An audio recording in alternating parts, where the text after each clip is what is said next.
ഇയാളെ പ്രതിപക്ഷ നേതാവാക്കല്ലായിരുന്നു വേണ്ടത്.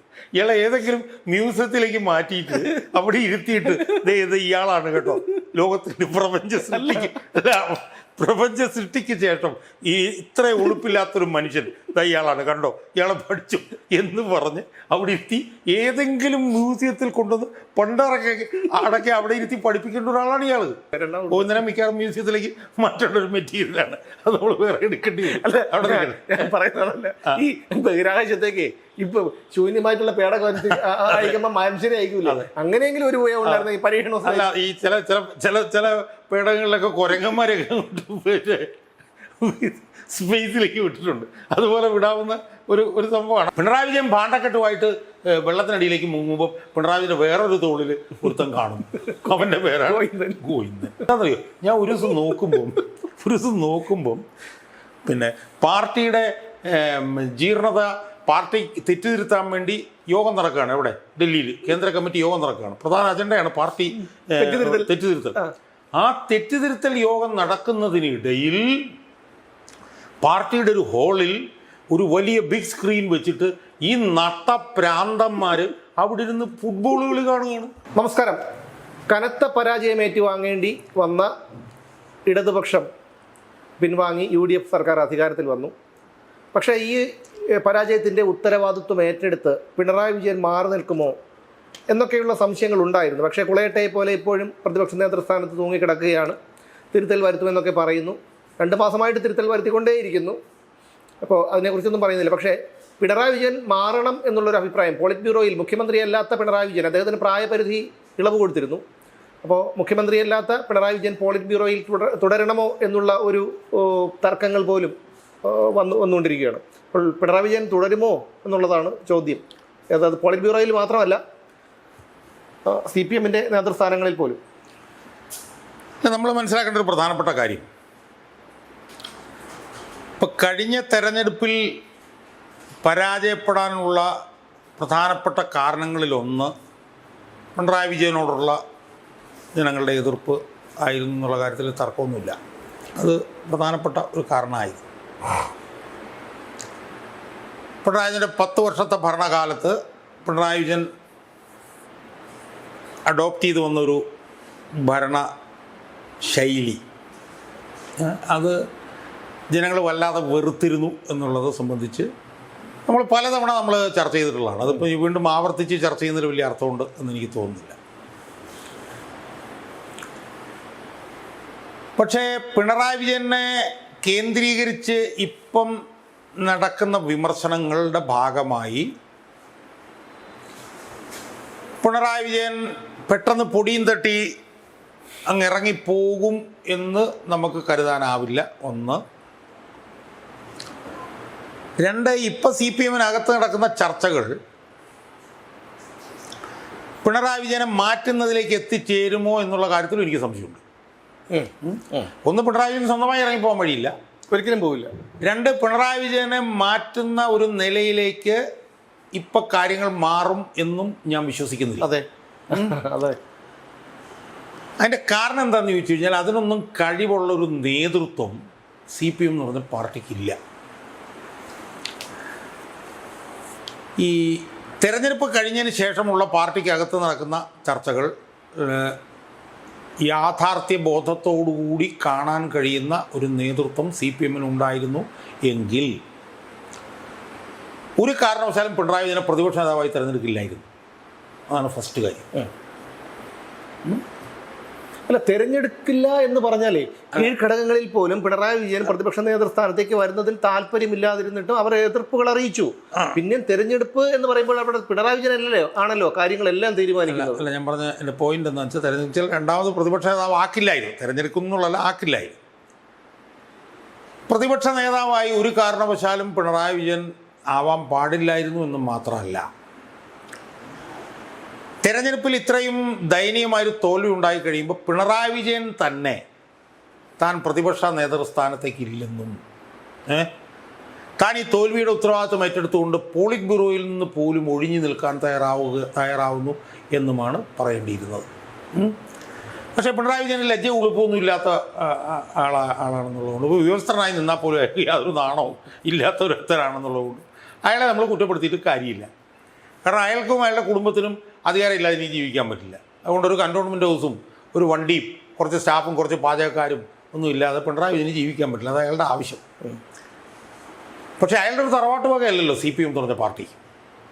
CPM എന്ന് പറഞ്ഞ പാർട്ടി എന്ന് പറഞ്ഞാൽ ലക്ഷക്കണക്കിന് ആളുകൾ കെട്ടിപ്പടുത്ത് വളർത്തി വലുതാക്കി കൊണ്ടുവന്നൊരു പാർട്ടിയല്ലേ. അത് ചിന്തിക്കേണ്ടത് അതിൽ നിൽക്കുന്ന നേതാക്കളും അണികളും അല്ലേ? അല്ല ഞാനതിലേക്ക് വരാം. CPM എന്ന് പറയുന്നൊരു പ്രസ്ഥാനമാണ്, ഒരു പാർട്ടി പോലുമല്ല, ഒരു മൂവ്മെൻ്റാണ്. സ്വാഭാവികമായും അയാൾ ആ സ്ഥാനത്ത് നിന്ന് മാറി നിൽക്കേണ്ടതായിരുന്നു എന്ന് പറയാൻ കാരണം എന്താ? കാരണം പ്രായപരിധി ഇളവ് പോലും അയാൾക്ക് കൊടുത്തുകൊണ്ട് അടുത്ത തവണ അധികാരത്തിൽ വന്നാൽ അയാളായിരിക്കും മുഖ്യമന്ത്രി എന്ന് തീരുമാനിച്ചുകൊണ്ട് മാത്രമല്ല, തെരഞ്ഞെടുപ്പ് പ്രചരണം പോലും പരിപൂർണമായി പിണറായി വിജയനെ അടിസ്ഥാനപ്പെടുത്തിക്കൊണ്ടുള്ളതായിരുന്നു. അതെ അതെ അതെ. അയാൾ മുഖ്യമന്ത്രി സ്ഥാനാർത്ഥി ആകുന്നുള്ളതുകൊണ്ട് മാത്രമല്ല. അല്ല, അത് നമ്മൾ ഈ കേരളത്തിൽ അങ്ങോളം ഇങ്ങോളം വെച്ച് ഹോർഡിങ്ങുകളൊക്കെ കണ്ടതാണ്. അപ്പോൾ സ്വാഭാവികമായും അയാൾക്ക് എന്തെങ്കിലും ലജ്ജയുള്ള ഒരു മനുഷ്യനായിരുന്നു, എന്തെങ്കിലും ഉളുപ്പ് അയാളുടെ ശരീരത്തിൽ എവിടെയെങ്കിലും ഉണ്ടായിരുന്നത്. ഏത് ശരീരത്തിൽ എവിടെയെങ്കിലും അയാളുടെ ഒരു നഖത്തേലോ അല്ലെങ്കിൽ അയാളുടെ ഒരു മീശയുടെ രോമത്തേലോ എങ്കിലും സോറി തിരിപോയി, അല്ലെങ്കിൽ എവിടെയെങ്കിലും ശരീരത്തിൽ എവിടെയെങ്കിലും ഇച്ചിരി ഉളുപ്പായൊക്കെ ബാക്കി ഉണ്ടായിരുന്നെങ്കിൽ ഞാനില്ല കേട്ടോ. പക്ഷെ ഇത്രയും ഉളുപ്പില്ലാത്ത ഒരു മനുഷ്യൻ സത്യത്തിലുണ്ടല്ലോ. കേരള രാഷ്ട്രീയത്തിൽ എനിക്കൊന്ന് കേരള സംസ്ഥാന രൂപീകരണത്തിന് ശേഷം, കേരള രൂപീകരണത്തിനല്ല, പ്രപഞ്ചം ഉണ്ടായതിനു ശേഷം എന്ന് പറഞ്ഞ പ്രപഞ്ചം ഉണ്ടായതിനു ശേഷം ഇതുപോലെ ഒരു ഉൾപ്പില്ലാത്ത കാരണം എന്താ പറയുക, നമ്മളൊന്നുകൂടെ റിപ്പീറ്റ് ചെയ്യാം. അയാൾക്ക് പ്രായപരിധി ഒഴിവാക്കി കൊടുത്തു, അയാളെ മുഖ്യമന്ത്രിയാക്കാമെന്ന് പറഞ്ഞു, അയാളുടെ നേതൃത്വത്തിൽ തെരഞ്ഞെടുപ്പ് നടന്നു. ഇത്രയും നടന്നിട്ട് ഈ 102 സീറ്റ്, അതായത് 2021 66 MLA-മാരുള്ളടുത്ത് 29 MLA-മാരിലേക്ക് വന്നു. ആലോചിച്ച് നോക്കണം. ഈ നരവംശ ശാസ്ത്രജ്ഞന്മാരൊന്നും ഇപ്പൊ ഇല്ലേ? കാരണം സത്യം പഠനത്തിന് ഒരു സംശയമില്ല. ഇയാളെ ശരിക്കും ഇയാളെ പ്രതിപക്ഷ നേതാവാക്കല്ലായിരുന്നു വേണ്ടത്. ഇയാളെ ഏതെങ്കിലും മ്യൂസിയത്തിലേക്ക് മാറ്റിയിട്ട് അവിടെ ഇരുത്തിയിട്ട് ഇത് ഇയാളാണ് കേട്ടോ ലോകത്തിൻ്റെ പ്രപഞ്ച സൃഷ്ടിക്ക് ശേഷം ഈ ഇത്ര ഉളുപ്പില്ലാത്തൊരു മനുഷ്യൻ ഇയാളാണ് കണ്ടോ, ഇയാളെ പഠിച്ചു എന്ന് പറഞ്ഞ് അവിടെ ഇരുത്തി ഏതെങ്കിലും മ്യൂസിയത്തിൽ കൊണ്ടുവന്ന് അടക്കി അവിടെ ഇരുത്തി പഠിപ്പിക്കേണ്ട ഒരാളാണ് ഇയാൾ. കാരണം ഒന്ന് ആലോചിച്ച് നോക്കും, ജനങ്ങൾ പറഞ്ഞ് പോവുക എന്ന് പറഞ്ഞ് ചവറ്റുകൂട്ടയിൽ എറിഞ്ഞൊരു മനുഷ്യൻ, ഈ കടലാസ് ചുരുട്ടി എറിയുന്ന പോലെ ചവറ്റുകൂട്ടയിൽ എറിഞ്ഞൊരു കീറക്കടലാസ് പോലെ ഒരു മനുഷ്യൻ. ആ എന്തെങ്കിലും ഉണ്ടെങ്കിലോ നമ്മളിന്ന് ആലോചിച്ച് നോക്ക്. കണ്ണൂർ ജില്ലയിലുണ്ടായിട്ടുള്ള പരാജയം, അയാൾ തന്നെ മുക്കിലും മൂലം എഴഞ്ഞെഴഞ്ഞ് കള്ളവോട്ട് നമുക്ക് കിട്ടിയിട്ടില്ല. അയാൾക്ക് 50,123 നിന്ന് 19,247 താന്നു. 30,000 വോട്ടിന്റെ കുറവാണ്. എന്ന് മാത്രമല്ല അവസാനത്തെ ബൂത്തുകളിലാണ് അയാൾ ജയിച്ചത്. കാരണം അവിടെ നിന്നും UDF ബൂത്ത് കള്ളവോട്ട് കുത്തിയിട്ടാണ് ജയിച്ചത്. അപ്പം അങ്ങനെയുള്ള ഒരാളെ അയാൾ അങ്ങനെ ആയിരുന്നു അയാൾ മാറിക്കണം. അയാൾക്ക് അതില്ല, ലജ്ജ ഉളുപ്പ് എന്ന് പറഞ്ഞ സാധനം ഇല്ല. അയാൾക്ക് ലജ്ജ ഉളുപ്പ് എന്താണെന്ന് അയാൾ കേട്ടിട്ട് പോലും ഉണ്ടാവില്ലെന്ന് എനിക്ക് തോന്നുന്നു. അയാൾ അവിടെ ഇരിക്കുകയാണ്. എന്നാൽ തെരഞ്ഞെടുപ്പിന് ശേഷം ഈ പാർട്ടിക്കകത്ത് നടന്നിട്ടുള്ള ചർച്ചയുടെ ആകെ തുകയെന്ന് പറയുന്നത് എന്താണ്? ആകെ തുകയെന്ന് പറയുന്നത് ഇയാൾക്കെതിരാണ്, ഇയാൾക്കും ഗോവിന്ദനും എതിരാണ്. ഗോവിന്ദനത് പോരാ, നമുക്ക് രണ്ടാം എടുക്കണം. ഗോവിന്ദനെ മിക്കവാറും മ്യൂസിയത്തിലേക്ക് മാറ്റേണ്ട മെറ്റീരിയലാണ്, അത് നമ്മൾ വേറെ എടുക്കേണ്ടി വരും. പറയുന്നതല്ല, ഈ ബഹിരാകാശത്തേക്ക് ഇപ്പൊ ശൂന്യമായിട്ടുള്ള പേടൊക്കെ അയക്കുമ്പോ മനുഷ്യരെ അയക്കൂല. അങ്ങനെയെങ്കിലും ഒരു ഉണ്ടായിരുന്ന ഈ പരീക്ഷണം അല്ല. ഈ ചില പേടകങ്ങളിലൊക്കെ കുരങ്ങന്മാരെയൊക്കെ സ്പേസിലേക്ക് വിട്ടിട്ടുണ്ട്. അതുപോലെ വിടാവുന്ന ഒരു സംഭവമാണ്. അവിടെ നിൽക്കണ്ടേ, നമുക്ക് അതിലേക്ക് വരാം. അപ്പോൾ പാർട്ടിക്കകത്ത് മുഴുവൻ നടന്ന ചർച്ചകൾ മുഴുവൻ ഇയാൾ വേണ്ടെന്നാണ്. ആ ചർച്ച നടന്നതിൻ്റെ ഇപ്പം ഞാൻ പറയും, എനിക്ക് ഈ ബേബി എന്നൊക്കെ പറഞ്ഞവരോട് എനിക്ക് പരമ പുച്ഛം തോന്നുന്നറിയും. ഞാൻ പറഞ്ഞു ഇവനെയൊക്കെ കൊണ്ടുവരണം, ഇവനെയൊക്കെ സത്യം പറഞ്ഞാൽ ഈ ചാണമുക്കി ചൂലുകൊണ്ട് അടിക്കണം. എന്താണെന്നറിയോ, ഞാൻ ഒരു ദിവസം നോക്കുമ്പം പിന്നെ പാർട്ടിയുടെ ജീർണത പാർട്ടി തെറ്റിതിരുത്താൻ വേണ്ടി യോഗം നടക്കുകയാണ്. എവിടെ? ഡൽഹിയിൽ കേന്ദ്ര കമ്മിറ്റി യോഗം നടക്കുകയാണ്. പ്രധാന അജണ്ടയാണ് പാർട്ടി തെറ്റിതിരുത്തൽ. ആ തെറ്റിതിരുത്തൽ യോഗം നടക്കുന്നതിനിടയിൽ പാർട്ടിയുടെ ഒരു ഹാളിൽ ഒരു വലിയ ബിഗ് സ്ക്രീൻ വെച്ചിട്ട് ഈ നട്ടപ്രാന്തന്മാർ അവിടെ ഇരുന്ന് ഫുട്ബോൾ കളി കാണുകയാണ്. ആലോചിച്ച് നോക്കും. എന്നിട്ട് അതായത് എവിടെ ഇരിക്കുന്നത് എവിടെയാണ്? കേരളത്തിൽ ഞാൻ പറഞ്ഞ ഇവനെയൊക്കെ വല്ല ഊളമ്പാറരിക്ക് ബേബിയെ പോലുള്ളവന് വിടണമെന്ന് ഞാൻ പറയാൻ കാര്യം എന്താ? അവസാനത്തെ ഒരു തുരുത്തായിരുന്നു കേരളം. ബംഗാളും പോയി, ത്രിപുരയും പോയി. അവിടെ ഒന്നും പാർട്ടി ഏതാന്ന് ചോദിച്ചാൽ CPM ഏതാന്ന് ചോദിച്ചാൽ എന്ന് പറയും ജനങ്ങൾ. പോയി. ആകെപ്പാടെയുള്ള അവസാനത്തെ തുരുത്ത്. ആ തുരുത്തിൽ അതിദയനീയമായി കീറിപ്പറിഞ്ഞു പോയി ഈ പാർട്ടി. അതിലപ്പുറത്തൊരു വാചകം നമുക്ക് ഉപയോഗിക്കാറ്. ആ പാർട്ടി എന്തുകൊണ്ട് കീറിപ്പറിഞ്ഞു പോയി? അതുകൊണ്ട് ആ പാർട്ടിയെ നമുക്ക് എങ്ങനെയെങ്കിലും തിരിച്ചു കൊണ്ടുവരേണ്ടതല്ലേ എന്നും പറഞ്ഞുള്ള തീക്ഷ്ണവും തീവ്രവുമായിട്ടുള്ള ചർച്ച നടക്കുന്ന പാർട്ടി ആഫീസിനകത്തിരുന്ന് പാർട്ടിയുടെ ദേശീയ ജനറൽ സെക്രട്ടറി ഫുട്ബോൾ കണ്ടിട്ട് അതിനെക്കുറിച്ച് അഭിപ്രായം ഇവനെയൊക്കെ ഞാൻ ചോദിക്കില്ല. ഇത് ആലോചിച്ച് നോക്ക്. എന്നിട്ട് ഏഷ്യാനിൻ്റെ പ്രതിനിധി പ്രശാന്ത് രഘുവംശം അർദ്ധരാത്രി അവിടെ കയറി ചെല്ലുന്നു. ഏത് മറ്റേ ഈ TV കാണുന്നത്. എന്നിട്ട് അദ്ദേഹം അവിടെ വെച്ച് ആര് ജയിക്കണം, അയാളുടെ ഫുട്ബോളിനെ കുറിച്ചുള്ള അയാളുടെ ബോധം എല്ലാം ഇങ്ങനെ പറഞ്ഞതിന് ശേഷം അവസാനം കുറച്ച് സമയം വരുമ്പോഴാണ് CPM എങ്ങനെ കേരളത്തിൽ തിരിച്ചു വരണം എന്നുള്ളതിനെ കുറിച്ച് ഇവനൊക്കെ കൂടെ ചേർന്ന് ഇവിടെ CPM-നെ രക്ഷപ്പെടുത്തും എന്നൊക്കെ പറഞ്ഞാൽ പാവപ്പെട്ട CPM-കാരാണ് പിന്നെ അടിച്ച് നമ്മുടെ ഈ പല്ല് 32 നമ്മൾ താഴെ ഇടും. ഇവനൊക്കെ എവിടെ? അപ്പം ഞാൻ വിഷയത്തിലേക്ക് വരുന്നത്, പാർട്ടി ചവറ്റോട്ടയിലേക്ക് എറിഞ്ഞ ഒരു നേതാവ്, ചവിട്ടോട്ടെ കിടക്കാനുള്ള യോഗ്യത പിണറായി വിജയനുള്ളൂ എന്ന് പാർട്ടിയിലെ ലക്ഷക്കണക്കിന് അടിത്തട്ടിലെ ജനങ്ങളും ചർച്ച ചെയ്ത് വന്നതിന് ശേഷം ഒരു സ്റ്റേറ്റ് കമ്മിറ്റി കൂടിയിട്ട് ഈ ബേബിയും കൂട്ടരും കൂടെ ചേർന്നിട്ട് പാർട്ടി എങ്ങോട്ട് ചവിട്ടോട്ടയിലേക്ക് തള്ളിക്കളയണമെന്ന് പറഞ്ഞു അവനെ പ്രതിപക്ഷ നേതാവാക്കുകയാണ്. ഈ നിങ്ങൾ ആലോചിച്ച് നോക്ക്. എന്നിട്ട് പറയുകയാണ് സ്ഥാനാർത്ഥി നിർണയം തെറ്റിപ്പോയി. നമ്മൾ ഇവനൊക്കെ തലയ്ക്ക് വിളി കൊണ്ടുവന്നു. എവിടെയാണ് സ്ഥാനാർത്ഥി നിർണയം തെറ്റിയത്? അല്ല, അത് ആകെ 2-3 സ്ഥലത്ത്. ബാക്കിയുള്ള സ്ഥലങ്ങളിലെല്ലാം ശൈലജ തോറ്റു, സ്ഥാനാർത്ഥി നിർണയം തെറ്റിപ്പോയതുകൊണ്ടാണോ? രാജീവ്, എത്രയോ മന്ത്രിമാർ തോറ്റു. എന്ന് മാത്രമല്ല, നമ്മളോട് പറഞ്ഞുകൊണ്ടിരുന്നത് എന്താണ്? ജനകീയരായിട്ടുള്ളൊരു 10-25 MLA-മാരെങ്കിലും ഉണ്ട്. അത് CPM ഇപ്പം അല്ലെങ്കിൽ ഗവൺമെൻറ് എന്ത് വൃത്തികേട് കാണിച്ചെന്ന് പറഞ്ഞാലും ഈ ജനകീയ MLA-മാരെ എല്ലാം ജനം ജയിപ്പിക്കും. കാരണം അവർ ജനകീയമായിട്ടുള്ള വികസന പ്രവർത്തനങ്ങൾ. ഇപ്പോൾ IB സതീഷ് കാട്ടാക്കട, ഒരു മുന്നണി വന്നു കഴിഞ്ഞാലും എന്ത് വന്നാലും തോൽപ്പിക്കാൻ പറ്റില്ല. അതുകൊണ്ട് അപ്പം സ്ഥാനാർത്ഥി നിർണയം തെറ്റിപ്പോയി എന്നുള്ള പരാമർശം LDF CPM-ന്റെ പൊതുവിലുള്ള സ്ഥാനാർത്ഥികളെ കുറിച്ച് തെരഞ്ഞെടുപ്പിന്റെ കാലത്ത് പോലും ഉണ്ടായിട്ടില്ല. അല്ല, അങ്ങനെ ഉണ്ടായിരുന്നെങ്കിൽ പയ്യന്നൂരും തളിപ്പറമ്പിലും ചെയ്യുമായിരുന്നു. അല്ല, ഞാൻ പറഞ്ഞ് തെറ്റിപ്പോയതെന്ന് പറയാവുന്ന എവിടെയാണ്? വേണേ പയ്യന്നൂരിലും തളിപ്പറമ്പിലും തെറ്റിപ്പോയി എന്ന് പറയാം. അത്രയല്ലേ തെറ്റിയുള്ളൂ. അല്ലാതെ എവിടെയാണ് ഈ സ്ഥാനാർത്ഥി നിർണയം തെറ്റിയിട്ടുള്ളത്? 2 സീറ്റ് പോട്ടെ. 10-90 സ്ഥലങ്ങളിൽ മത്സരിച്ചവരല്ലേ CPM-കാർ.